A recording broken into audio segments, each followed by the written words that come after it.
in, ladies and gentlemen, boys and girls, RFK Refugees Podcast. Ted here, John here, talking DC United, Washington Spirit, maybe a little spike of Richmond Kickers, maybe a little bit of U.S. men's women's national team, less of that maybe. I don't know what we're going to be doing for the next few weeks. Well, I guess we got Spirit to talk about, which is good. We do. Really good. We got all kinds of content to talk about. John, how are you doing, man? How was your weekend? It was great. Instant classic on Sunday, I think. That was really awesome to be there for. And I really wish they would not have stacked the times of the DC United game and the Spirit game together. All of the people covering the Spirit game would agree with me on that. I think the guys who are paid to cover it did a little bit better of a job keeping everything straight, I think, than I did. But I did my best to know what was going on in DC United while I was watching the Spirit. So overall, good weekend. What about yourself? You had that wasn't weekend, right? Was that game was on Friday? Richmond Which game? one?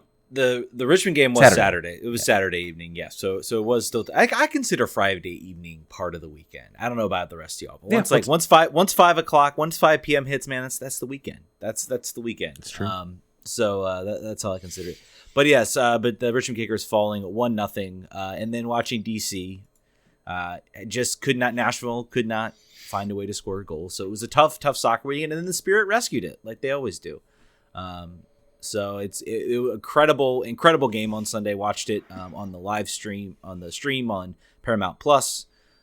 So just an unbelievably entertaining, fun game. That was 0-0 for long stretches, and those games can be very boring, but this one was incredibly fun. An incredibly fun game. It's one of those games where you wish that you could talk to people who complain about low scoring. It's like hockey too. It's like, how interesting could a 0-0 game be? Like, what if I told you there was 30 shots between these two teams, and it wasn't like they were all off frame either. Like it's just like saves. Both goalies were on one, as you might say, and it was great. We'll get to it. Yeah, it was an absolutely incredible game. But first let's talk DC. Let's talk their season. Unfortunately, came to end. They picked up a 3-1 win over Toronto. A game that really was kind of after a series of kind of rough, I'll call them rough games over the past few months, some non-fun Lasada soccer, even in their wins. It was nice. This was kind of a return to form. DC were extremely clinical. On the road. We were clinical. On the road. On the road against Toronto. I say I watched about 50-60 minutes of this game, and then it was kind of 3-1 through there, and I was like, okay, I'm gonna switch over to Nashville because that was the more important game. So I got like some analysis, but I think the overall picture is going to be talking about sort of the end of the season. Mm-hmm. Let's start with a little bit about the game. Ola Kamara picks up 2 goals, led the Golden Boot race again for a short time before Stupid Castellanos scored a goal and gets the boost from assist, but he finishes tied with goals in the Golden Boot race. Does not win the ultimate Golden Boot. Golden shoelace. He gets the silver boot. We should have yelled "Stop the count" when he got that second goal. But let's start. 1-0. First goal comes off a really nice. Julian Gressel, I think, found his form on the service, much better on the service today. First goal comes from Steve Birnbaum, header into the back of the net. DC are cruising. They give up kind of a soft, I'll go ahead and call it a soft goal coming back. I forget who scored it for Toronto. Richie Larea, sort of a pretty soft goal.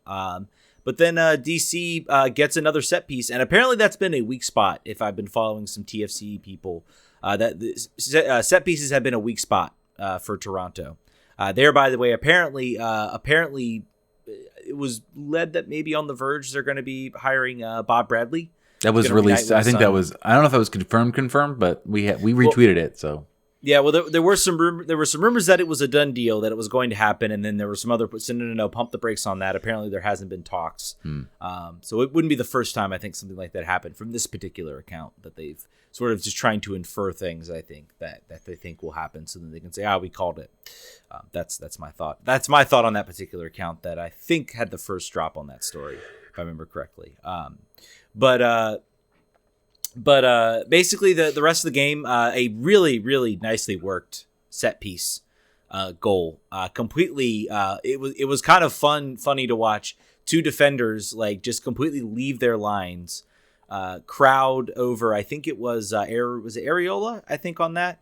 It was Gressel to Areola to Gressel to Kamara. To Kamara, yes, and then a back heel pass. Great goal, nicely worked goal. Ola Kamara with the back heel. Maybe people thought I think it was Julian Gressel who scored it, and they saw the little redirection from Ola. Yep. So it's a goal scorer's redirection on that one.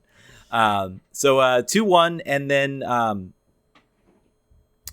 believe the third goal came from a penalty kick. So I think the second goal was the penalty kick. PK. Sorry, yeah. 5 minutes later. Was the PK. 5 minutes later, the second goal was a PK. Nice ball from, I believe, Andy Nahar to Ola Kamara. Ola Kamara gets a touch out wide, and Westenbergs. They were a little confused on whether it was a PK or not because, the NBC Sports Washington can't control the camera. They're all taking the feed from TSN. I'm going to go ahead and guess. It was funny. They were Doug.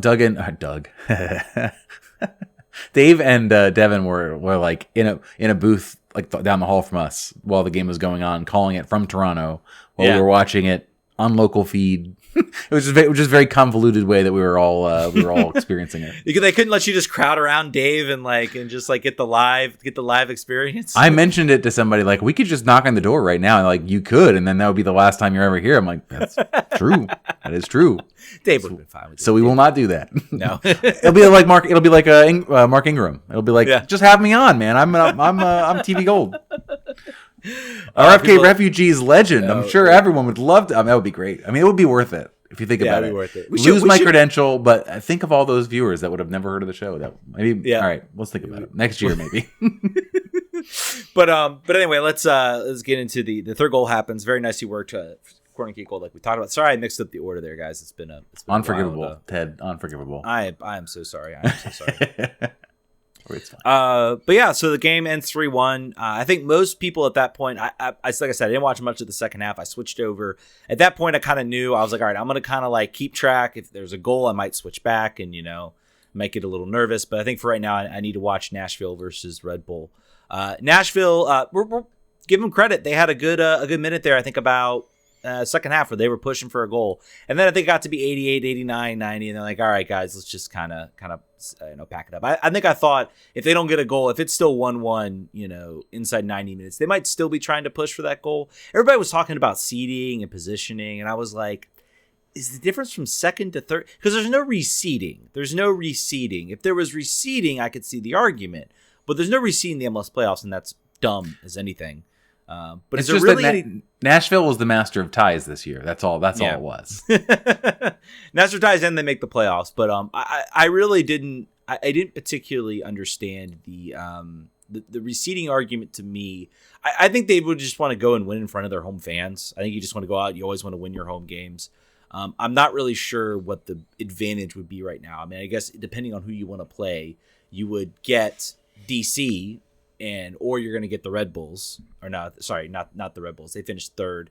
Red Bulls play Philly, and I think Nashville plays, I want to say Orlando or Atlanta. Is it Atlanta?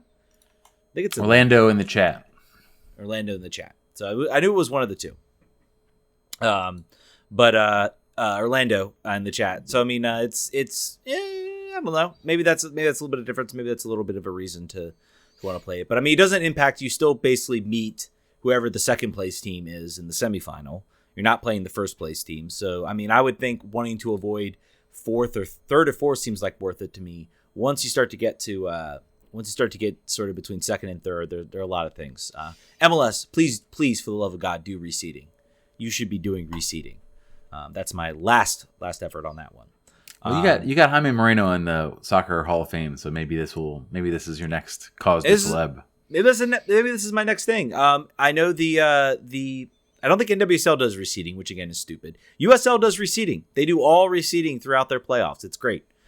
Basically, the kickers were hoping before the game that Chattanooga would lose to North Texas because not only did it keep alive a potential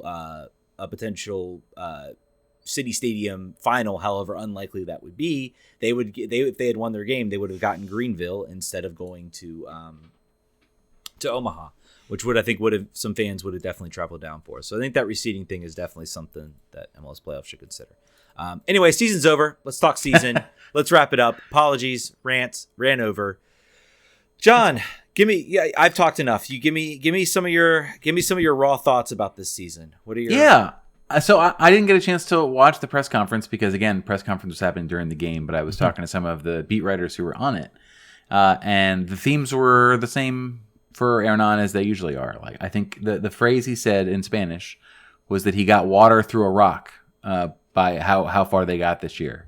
Basically saying, like, I did a lot with very little here. We were able to get further along than we thought we were going to get early on.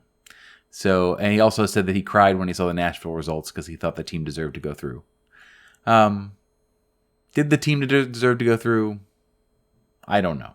Maybe as much or more than the Red Bulls, right? I think once you're at the bottom of the table, the bottom of the people making it in those scraping in, DC has a shout for it. It should have been them. They had a horrible last month and a half, and that's what happens. Overall, there's so much more that we're going to talk about. We're going to do a roster analysis. We're going to look at who needs to stay, who needs to go, what spots need to be improved upon. But we'll leave that to the future here because we've still got Spirit to talk about where they're actually still in the playoffs and got me looking at flights to Louisville in a week and a half. But I think the overall thing that most, we feel this way. I feel like Twitter feels this way. I feel like any fan that I've talked to feels this way is that never has missing the playoffs felt so good. Never have we felt better about a team that didn't make the playoffs than this year. The hurdles that he had to overcome, the team had to overcome from injury, whether those things are exacerbated by anything that the team is doing itself or not, or just bad luck.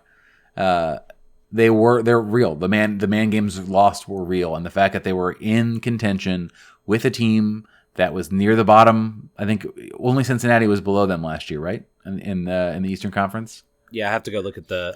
Look at the standings. I think that's what it was. Either way, they were very bad, and they didn't make a whole. They made three signings. They didn't spend a lot of money. So the fact that they got where they got you have to be pleased with that. Expectations are up next year. They're up for everyone. They're up for the team. And where they spend their time and their money here in this offseason. Apparently, we've got scouts already in Brazil right now. And the expectations are up for the players who did not perform up to snuff. There's so many players we could point to. And then also, expectations are up for the coach. So say he gets what he wants, right? Say he gets the roster that he wants. Gets the backing that he's been asking for, then he's got to deliver. And I think of those three things, of those three elements of people who have to improve or do better, I like Hernan to do what he said he would do the most. I think that there are the players that underperformed, I think under the same coach next year with just the hope of a full preseason. I don't have high hopes for Edison Flores. I don't have high hopes for some of the other players that I'm talking about in that way. And I don't have high hopes for the team necessarily spending in exactly the way that Hernan would like to spend, or utilizing his European expertise the way he's been asking them to do over and over again. So we have a long way to go, and silly season, there has to be a lot of action.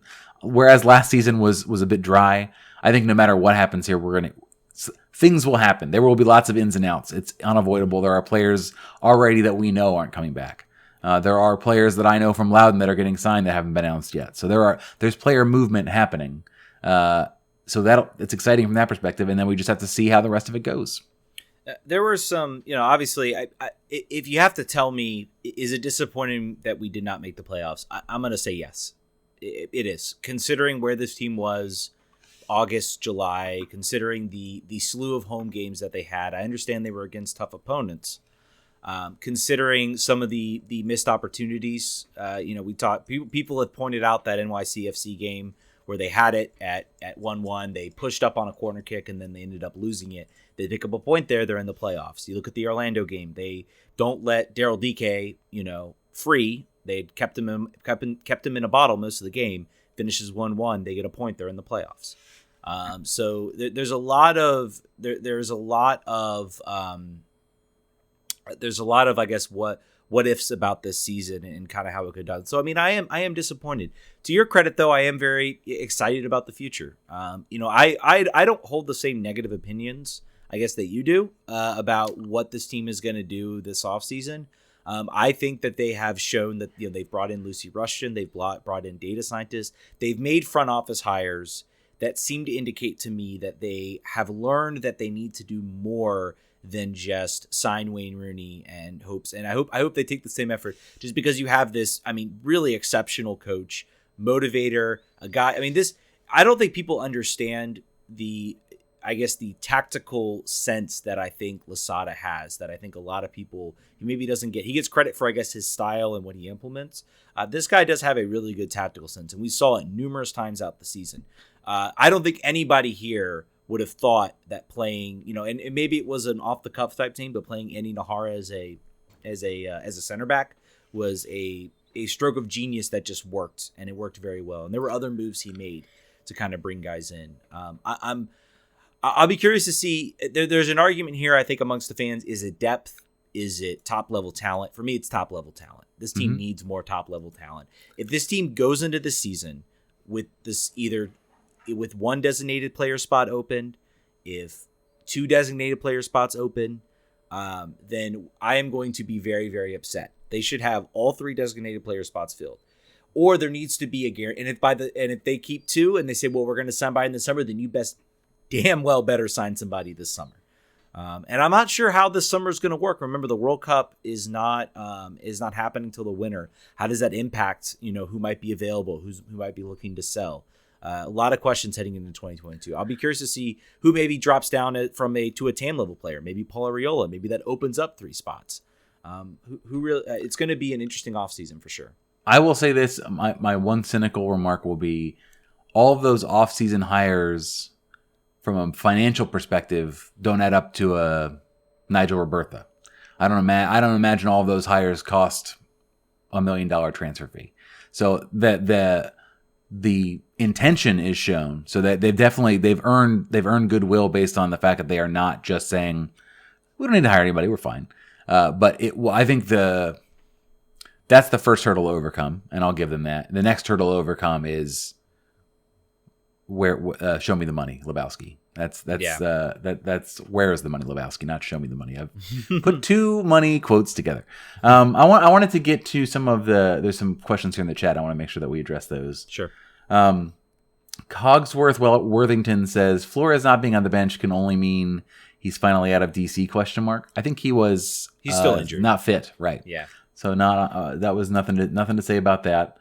Jack9265 wants to know if it makes sense. I assume this is about Flores. If it makes sense to keep him one more year, which is his contract, and before the options. We've talked about that a lot. About what do you do? What do you do with Flores? He can't stay healthy. His value is at an all-time low for the time he's been here. And then the weird situations where he does play, and the 7 combined minutes where he's gotten to play with Paul, he's looked good. He hasn't looked like DP world beater, but he's looked good. Certainly serviceable. Certainly more than the value that you'd get for him if you moved him. So I don't know. I think buying him down, if you could find a way to buy him down and open up that spot to spend again, that's probably your best case scenario, because you're not going to get value for him, and if he does magically stay healthy, he could contribute. So a couple things about that. I think, and if I dig deep into my knowledge of MLS roster rules, I don't think we can buy him down, because the transfer fee gets factored into whether he's a designated player. And at $5 million, there's no way you can probably amortize that. And he's on his first contract. It's the reason Paul had to be considered. Now, Paul could be bought down, I think, because that contract is over, so that transfer fee no longer applies. So you re-sign him at a rate that if you can buy him down with GAM, you could theoretically get him down. I could be very curious to see if they do that, if they have to keep Flores, and then that opens up 2 spots. So that'll be something I'll be watching this offseason, whether we keep. I think honestly, if I am Lucy Rushton, and I think that is going to be the ultimate talking point here. Do we think we can get something out of him? Hernan, Lucy, and I imagine they're all going to meet. Do we think, or should we figure out a way to cut our losses, get a quick sale out of it. We get some of our money back, and we go and look and fund. And the spot's open. There's value either way, right? Like yeah. you could see it going either way. It's a coin flip. Yeah, and he could come back and he could be good. We'll see. I mean, I will say a lot of these players with injuries, I'll be very curious to see, number one, how the training facility factors in this offseason, and Losada's training regimen. He's talked a lot about how bad the offseason was. So I know that's going to be his first priority coming into the next season, is going to be to get these guys, keep the fitness up. He might let them go for the holidays, but as soon as January hits, it's go. So.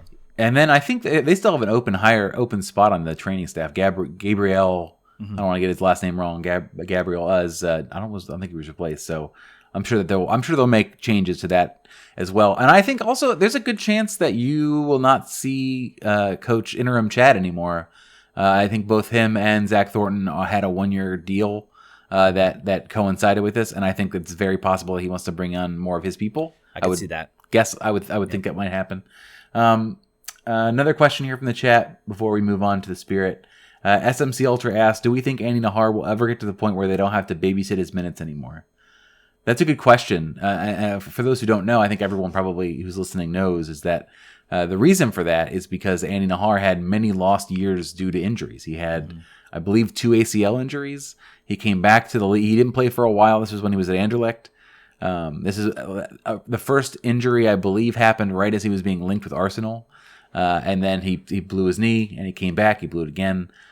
He was not playing for a while. He went over to LAFC for a chance to sort of bounce back. He played 8 or 9 games, didn't factor, played his old position out in the midfield, I believe, and didn't do much. And then came here, got a rebirth from playing a new position, had his minutes closely monitored, had his sort of like miles run basically by the fact that he was in center back, even though it didn't stop him from running up and down the field. But it was better for him than if he was a winger. And was able to, and didn't play on turf, a bunch of other things. They made it so that they protected him. Now, if they sign him to a long-term deal, does that make them more or less likely to continue to baby him? I think he's going to be babied for the rest of his career. I think he's like a veteran. I think he's like a veteran, like a Zidane when he was still playing it towards the end of his career. Like, you do whatever you have to do to get the magic on the field, even if it costs you not being able to play him on turf, even if you can't, if it's got like a Sunday, Wednesday game, you gotta decide which one he's not going to play in. He's so much better than the options below him that, and the impact he brings to your team makes him worth the accommodation. I think he'll probably be like this forever. What do you think, Ted? See, yeah, I'm gonna have to agree with that. I think the interesting little nugget that was sort of dropped before the Toronto game was that he apparently, according to I guess Honduran media, has declined a call up to the Honduran national team. Oh yeah, that was a big thing. And everybody thought he was gonna be injured, and I was like, I'm thinking about this. I am wondering if there was, so Honduras right now. I have to go look. I know they just fired their coach. Yeah, they just fired their coach.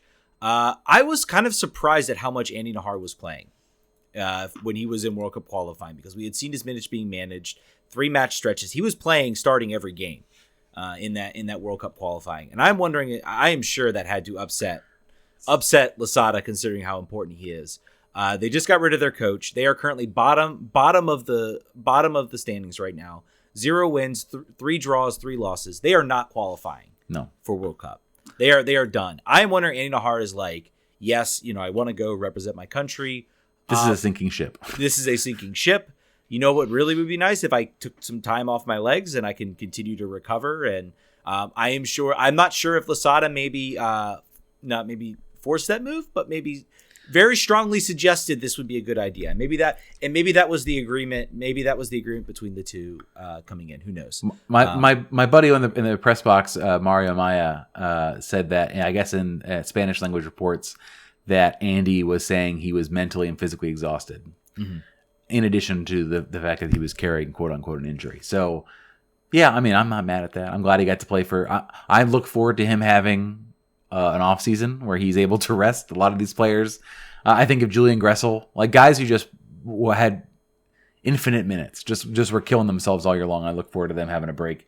And last question before we move on, SMC Ultra also asks, Do we need to sign a player in Andy Nahar's mold to be able to give him a break? I think it's a challenging thing to find. I think he's a kind of a unicorn, at least in, certainly in MLS, but even in the international market. I think unless you were like, I'm going to convert a player, if anyone has an idea who that might be and what that might look like, then that'd be great. But for my life, I couldn't think of who you would be able to put in the Nahar role, quote unquote. Mm-hmm. Yeah, it's a very difficult role, and it's been talked about a lot on how it just doesn't exist. The team does have a 2-year option, is what I've heard on his contract. So they better make it right and not just extend him at his very low rate. I think they will definitely accept that option. I hope there is a full hit the button, the button, extend that option, and then maybe you negotiate. You try to maybe give him a little boost. I'll be curious to see what they do. I think they might give him an option and say we're going to spend this offseason working you back, and then summer we'll talk about what we can do for a permanent extension. I could see that happening. And if you want to show, go ahead. He's still a liability with how healthy he can be. So I'll be curious to see what this offseason brings for him and how many games he plays next season. Yeah, and if you want to show the team that you think that Andy Nahar should be resigned, you should subscribe using your Amazon Prime sub to RFK Refugees right now, and then we'll pass that along to the team. That's what we do. Go ahead. I was going to say I wanted to maybe just kind of quickly run through maybe a couple players and see whether you want them back, sure, or not. Let's start with. So this is the very thin version of the roster analysis. Yeah, we'll maybe do some deeper stuff as we get more in towards the off season and we definitely will. Yeah, for sure. But just want some quick hits. Tony Alfaro, bring him back. If you can find someone better, sign him. I want to see some improvement maybe on that on his salary on the veteran minimum. Yeah, or if there's somebody, or if there's I'm not sure. I think Jacob Green plays out in the wing, out wide, doesn't he? And not a center back. Yeah, not a center back. I was curious if we had like another center back we could maybe bring in. I think if you have a guy in Loudon that you think maybe can fill that role, or you think, I'd say maybe give him a run. Or I think Tony had some good moments, but I think towards the end of the season he kind of got a little bit worse. So, and I'd like to see some improvement there in the depth wise. I hesitate to bring up this name, but Drew Skundrich. I think Hernan's not going to let him go. Hernan loves him. He is for sure staying. I want to see him. I want to see him back. I don't think he will. I hope he's not maybe playing in that role, the same sort of wing type role that we saw that just didn't suit him. I would like to see him as I think he is a good guy off the bench. If we are relying on him to start games, then things have gone horribly wrong, which they did a lot of the time. I got two more up the top of my head. So we'll start with Felipe Martins. He's on a very large contract, and that if there's something there where he can be restructured, considering his role in the team, I think he's a great keep, because there are times he's come on the field, and particularly in the last sort of like when the team was sliding, and he was coming in, he was one of the brighter spots on the field. So I think the only reason you might not keep him is because he might be an impediment to Moses getting on the field. Yeah, and if that's your reasoning, and you're going to play Moses as that third rotational defensive midfielder, then that's fine. But if you're not, if it's still going to be sort of up in the air, I would keep him. But everybody in the chat is talking about how we forgot about DeShields. We did not. I would say we did not. We did not. I think DeShields. Had he been playing for Loudon at all? I don't think I'd really seen him for Loudon. Everybody that the team drafted and sent down there will be gone by the end of the year. Kyrie Shelton, is that the name right? No. Shoot. he scored a goal in preseason. Yeah. Oh my goodness. He plays wing. This is how bad it was. I'm pretty sure it's. Somebody's gonna hit us in the chat here. Hopefully. Yeah. Hopefully. Kamarni Smith. Thank you. Kamarni Smith. I knew it started with a K. There we go. Yeah. I don't know why I said Kyrie Shelton. I don't know what I was thinking. And he'll be gone. He'll be gone too. Yeah. Yeah. It's the draft, man. Don't worry about the draft. I would be fully okay with DC United just dumping the rest of their draft picks for Gam. Give them to Austin. Give them to Charlotte or something. Give them to there. Yes, but Kamarni Smith, man, just so many players we talked about at the game. Oh, maybe Marty Smith will be like a good option, and then it was very clear in the first game. Nope, that's not the case. That is every season, man. That is our life. If you could do a sizzle reel on guys who turned out to be nothing that we were hyping. Anyway, was there anybody else on that list that you wanted to go through? There was one more player, Adrian Perez. Tough one. Adrian Perez. It is a tough because he didn't score any goals, but he provided a spark before he got hurt, and he was dangerous in a lot of ways. Of those players that I think that you could probably, I'd get rid of him. Believe it or not, I'd keep Alfaro and get rid of him for the reason that Alfaro is fifth down the chart, probably maybe sixth as a center back, and I think Perez got too much run for a guy who could not score in that position. And I think that I would rather see him spend some money in the left wing position than the fifth center back. So I would probably let him go. Yeah, I think I think I'm putting him in the same role as Alfaro. I would say if you can't find anybody better, sure, he's cheap. He brings you something. But I think if you can figure you can get an upgrade, you take it. Both Alfaro and Perez are. There we go. Sorry. Oops, sorry. My internet connection appears to be doing what it's usually. You're doing. good now. Yep, I'm good now. Except my video is now frozen. Let me just refresh that real quick. Nope, that's not going to work. I'm just going to... It's just going to be me, guys. Hello, everybody. All right, there we go. We might be back. So Adrian Perez, I think you find somebody better. You get him. If you're not, then you just kind of move on. So SMC Ultra is asking about Giovanni Bolivar. I think both him and Luis Paz are on loans. Yeah. Options to buy. Bolivar played well. Paz played well. But it appears based on Instagram that he's done and gone and going back to his team. Mm-hmm.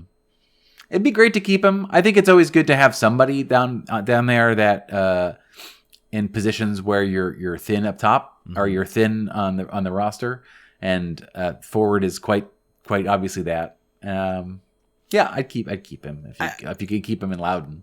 I think that's another. I think with a lot of these guys, I think it's going to come down to. Does Losada want him? Is Losada going to use him? If not, thanks, Giovanni. Thank you for your service. We're going to send you back. If he does think, hey, I think there's something here. I think he is a guy you can maybe look at. Slotting in to Adrian Perez's spot. He's a guy maybe you could look at doing that. I think the only other guy maybe I had on the list was Nigel Roberto. I think he's an absolute keep. Yeah. I am very excited. I am looking out for him potentially being a guy that you bring back. He's on a loan this year, right? Too, I believe. So they bought him. They bought him. That's right. They got him That's outright. Right. They do always do loans and then they switch it up. I know this was the weird case where they actually did what they're supposed to do. Yeah. But he was really good. He grew throughout the season and really turned into a very dangerous player. I am very high on him next season. Much more higher than Eric Sorga. We know Sorga's gone. He's gone. He's going to kill it down there in Venlo. Yeah. Jack9265 says, what about Cudi Pietro? I would bet you, I would put a mortgage on the house. You're going to hear that he was signed to a contract here.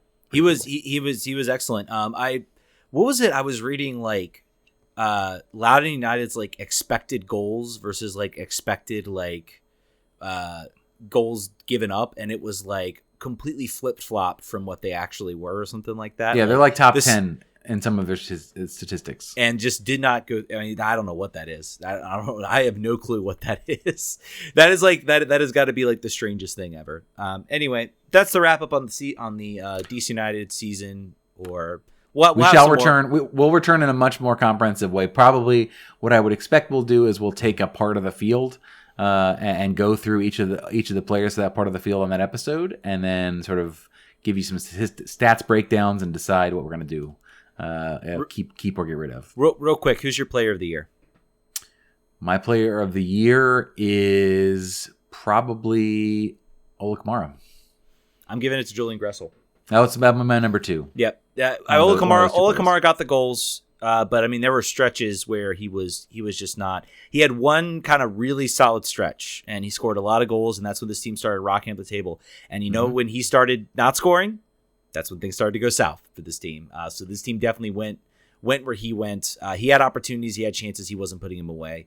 Gressel was just very consistent. He faded a little bit towards the end, but he still had at least one good service. Even in that game against New York Red Bulls where he was bad, he gets the first pass that sets up the goal from Kevin Paredes. And we even talk about Kevin Paredes, another player. I think this was a year we saw Donovan Pines, we saw Kevin Paredes, Griffin Yao to a lesser extent, I think.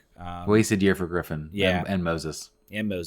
But guys, I think that we saw potential, particularly in Moses. We saw there were some signs that maybe he might be able to make that next step. And I think, if you think that next year or in a couple years, Moses Nyman can maybe step into that Felipe role, kind of be that more two-way player, maybe you look at cutting some salary on Felipe and putting Moses into that position. Be very curious to see what that is.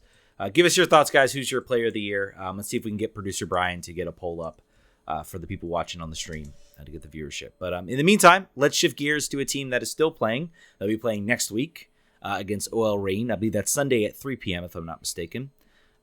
Just found out I'm going to be busy for the final, so if they make the final, I'm going to have to figure out. So you're not going to be on the bus that I'm chartering? No, you're not going to be on the bus you're chartering. Sorry. I already made commitments. I'm sorry. It's but 7.5 hours door to door for me. 7.5 hours and $220 for a plane ticket. So if I value my time, I fly. Yeah. If I value my money, I still fly because gas is expensive now. So it's probably still the move. Yeah, in hindsight, a loan option to buy, I think he would be a key player. By the way, chat was just going off on that. So definitely want to talk about that. But let's talk Spirit. Let's go to Spirit. Spirit played the North Carolina Courage in an absolutely scintillating game. Back and forth both ways. Audrey Bledsoe and Murphy, the goalkeeper for the Courage, each making incredible saves to keep their team. Each of them had, I'd say, about 3 or 4, if there was a vote for save of the week for the playoffs, there would just be their saves, and that would be it. That would be all you would need. It would be literally it would be Bledsoe 1 save, Bledsoe 2 save, and everything like that. John, you were at the game, man. Give us some of your thoughts. What was it like in the stands? What was it like? Oh, it was wild. I think there was about 7,000 fans in attendance, which is not what they would have hoped overall, but I think it was obviously the loudest and biggest attendance of the year. I think probably. It was really wild. I feel like there were times where both teams were in ascendancy. The whole game sort of flipped back and forth. Like you alluded to, the goalkeepers were really the stars of the show. I'm going to read some stats real quick just to get you an idea about that. Mm-hmm. Holy crap! Spirit had 33 shots. This is over the course of after extra time. 21 shots for the Courage, 13 on target for the Spirit, 8 on target for the Courage. I feel like every one of the saves for both teams was a diving save. Just over and over again. Casey Murphy, Aubrey Bledsoe did great, but I think Casey Murphy was the one who made a lot more of the unbelievable saves throughout the whole night.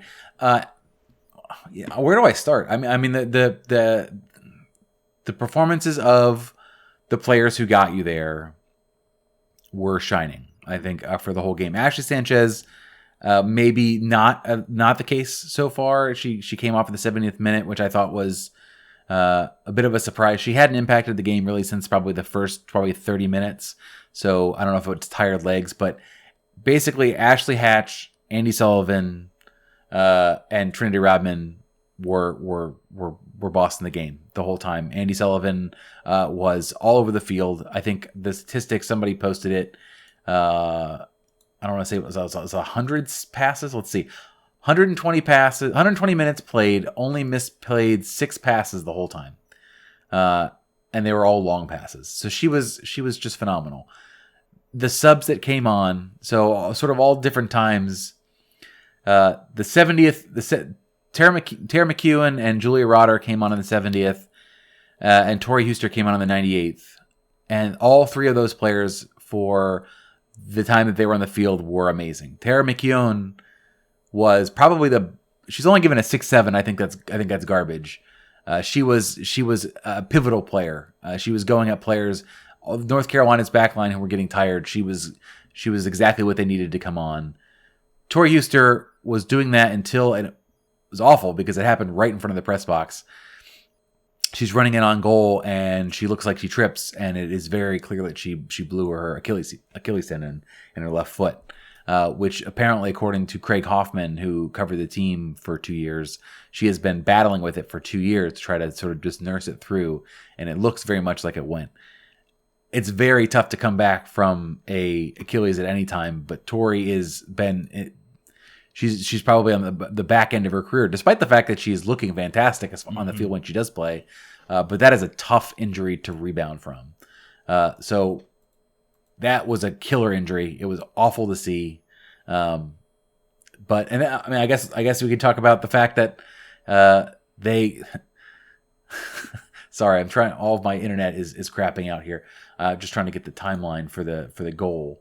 It wasn't until minute one. It was like 1:17. I just wanted to go over like some of the expected goals. By the way, were 2.49 ended through the whole 120 minutes for the Spirit. 1.21 for the Courage. The overtime period is where the Spirit just absolutely dominated. They were just it was. I think this is where having young players, having a youthful team was very. I think Dabinia, Lynn Williams, some of those other players were definitely starting to feel the. To feel the fatigue, I think, in that game and the Spirit. And like you said, Chris Ward pulled the right strings on subs. I think I would say North Carolina, first half, it was a lot more, I would say North Carolina had the better of the chances for most of that first half. Then the Spirit started to pick up. It started to kind of go that way. It was kind of back and forth, I think, in the second half. And then by the time the extra time period hit, it was all Spirit, 100%. Lynn Williams missed like 3 shots that should have been goals. Yeah. Like inside the 6, she missed the goal, and she's not one to miss shots that often, but she was extremely inaccurate. Thankfully for the Spirit's sake. But yeah, Ashley Hatch corrals a rebound that drops. I believe it was Trinity Rodman put the first shot on. Took the shot. Murphy makes her first mistake of the game, drops the ball, doesn't corral it, and Ashley, as she has done all season, is a shark in the box, found the ball and put it in, and the place exploded. It was bananas. 113th minute, and then there was a little bit. Honestly, after that, the Courage there was no fight back. They knew that they were cooked. It wasn't like the Spirit was really under threat for the rest of the game. Mm-hmm. Wasn't the case. They were well and truly cooked. So, just an amazing performance. I feel like Team of Destiny is a thing often thrown around. I think the Courage were a team that you really wanted to knock out of this playoffs because they were peaking right like they always do towards the end of the season into the playoffs. Normally they run away with it coast to coast basically, but this season it was more about right coming into the end of the season they were really starting to gel again. They had the same issues with a coach that got fired at the middle of the end of the year for being a horrible person. So they had a similar problem. How do you put things together here at the end? The Spirit were able to do it. Chris Ward didn't lose any games, and now I feel like they got to believe in themselves to take it. They take it the rest of the way. They have beat OL Reign in Tacoma already this season. Yeah. I don't think they're afraid of them. I don't think they're concerned about how that might go. So, the Red Stars still being in there is a bit of a problem because they have been a bogey team. If the final is the Red Stars and the Spirit, expect it to be extremely ugly and not a visually enjoyable game. So, if you're a neutral or if you're thinking about flying out, just keep that in mind. That's something I've seen them enough times this year to know that whatever happens, it won't be pleasurable. It's one game in a final, and it's a neutral venue as well. So I don't know. I feel like the Spirit are kind of the team of destiny right now. That's kind of what I'm feeling like. And who knows? Maybe Chicago will end it, and then suddenly it's a wide open field. Things can happen in the playoffs, man. The playoffs are crazy. That's why also, I mean, the OL Reign could come in and absolutely beat the Spirit. Don't discount that because yes. I've watched enough sports to know that yes, a team beating you heavily in the regular season means nothing once you get to the playoffs. It's a very different animal. And this was a team people talked about the Courage in this game. They had not had a good season. They had very much. This team was the Courage were the dominant team in NWSL for a while. They had all the talent, everything. This was a slide back from their usual dominance in NWSL, and people said they found another gear in this game. They were a very different team. They looked more dangerous. So don't expect the same from the OL Reign from that as well. So I believe it looks like I was seeing who won our poll. By the way, I just wanted to bring that back up. Not sure if I saw who won the poll on who won the Player of the Year poll. I saw it pop up, but I didn't see anything. But anyway, to get back to the game, just absolutely high quality soccer. Trinity Rodman, I thought there was a GIF posted where she loses the ball, and most attacking players would just kind of throw their arms up, kind of jog back to the center of the field. There we go. I need to show new messages. She would kind of stroll back the field, but she basically hustles back, wins the ball, prevents it a counterattack, and that's the type of effort you don't see a lot with attacking players. So that was incredibly cool to see from Trinity Rodman. Yeah, she was motor all night long, and she was battling blisters. She was battling the back spasm that she's had all season basically. That's another player who's looking forward to the off season. Yeah, I think that's unavoidable. I haven't even told Ted this yet. I think we're gonna have an unnamed Spirit player for interview on Wednesday to talk about this game and to preview the weekend. So keep your eyes peeled for that. We'll have more on that when we know it. But yeah, this is a team that is really cooking right now, really believes in themselves. Will now have another additional motivator in playing for their leader and longtime, stalwart Tori Huster, who will be out for, I'm sure, the rest of, I don't know, however long. So this is something that I think they can do it. I really do. I feel good about it. I was talking to Gretchen Ham before the game, and we were talking. She was asking me how I felt about it. And the DC United was still going on. I was like, I feel a lot better about the Spirit than I do about DC United's chances to have everything go their way. And I feel if they win tonight, they're going to go. So we'll see. We'll have information. We'll have an episode up later this week, and we could do a little bit deeper dive on the OL Reign game that's coming up. But just a great game to have gotten to see live. If you managed to not have seen it yet, like I said, as 0-0 games go, you're not going to find one. You'll struggle to find one more riveting. So check it out. And by the way, if you're not currently subscribed to Paramount Plus and you have T-Mobile, they are doing a free year on T-Mobile Tuesday.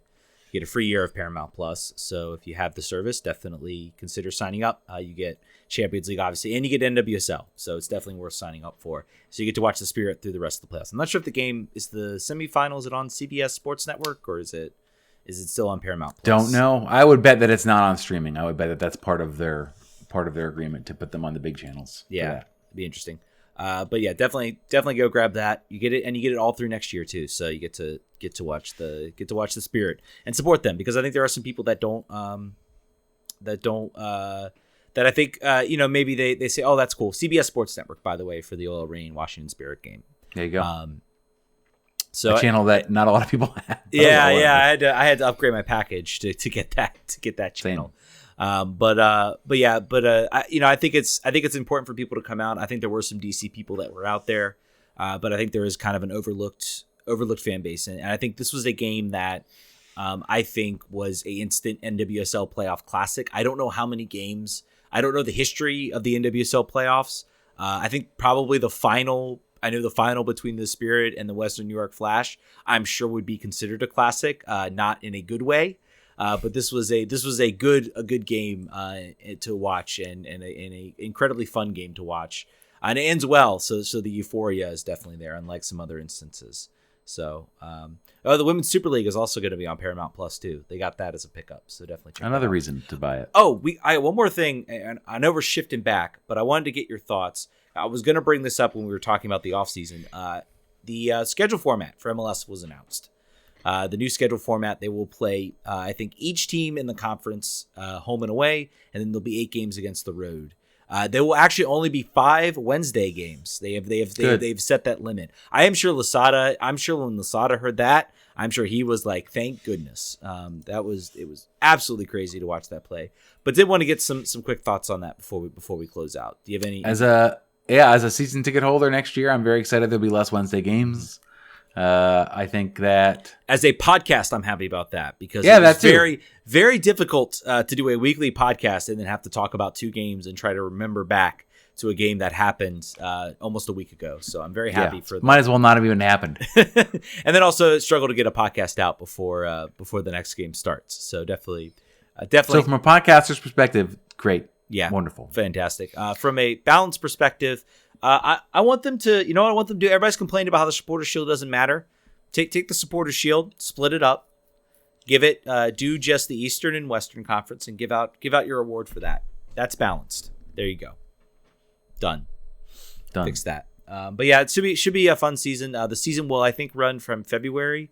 Earliest start forever for an MLS season, and will run all the way to mid-October to prepare for. Did you say February? Yeah, February 26th. Oh, great. Gotta get a warm jacket. Yep, and it'll end. I believe the MLS Cup will be beginning of November, which I think like November 7th, sometime around there, basically to allow enough time for the World Cup. Going to be a weird year because usually, where World Cup years were like in the middle.